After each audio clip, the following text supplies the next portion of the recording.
So for us to carry out calibration of the temperature gauge, what we need to do is that the gauge that we need to calibrate, in this case this one, we need to prepare it, that is losing it from the feed, take it from the feed, clean it up, okay, and then take it to the instrument workshop where we need to calibrate it.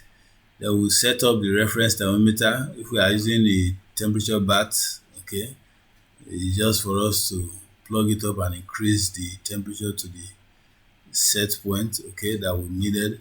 Then we'll compare the reading of, this is it now, this is after we prepared it, then get it installed in the bath, okay. Then we'll compare the readings of the gauge to that of the reference temperature, which in this case is the master meter. So this is 22.89, and we have about 22 there, okay. So we record the readings, the reference temperature, then the temperature on the gauge, okay, then the error, the difference. So if the differences are within tolerable limit, we can continue using. If not, we make the necessary adjustment on the gauge. Okay, so if those adjustments could be made, fine. If not, it means that we will replace the gauge altogether because it is completely out of calibration. Okay, but most of the gauges, or rather some of the gauges, could be adjusted. Okay, so we record the calibration results. Then so too, when we are carrying out pressure gauge calibration, to know that to be sure that the reading on the pressure gauge is accurate, okay, that it will give us a true representation of what is actually happening within the process.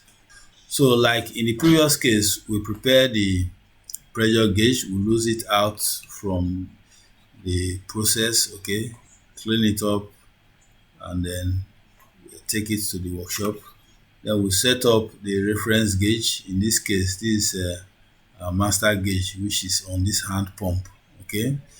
Then we can apply the pressure by compressing and releasing, releasing severally to increase the pressure. So as the pressure is increasing, we'll see it on the master gauge, okay, on the pump. So the pressure on the master gauge, we now compare what we have on the gauge that we want to calibrate to that to that on the master gauge. If they are the same, fine, then the gauge is within calibration, is okay. But if they are not, then we need to make the necessary adjustment or replace this gauge.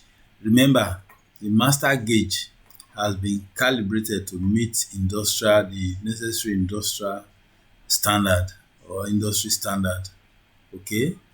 So that is very, very important. Are we getting it? So after that, we record the results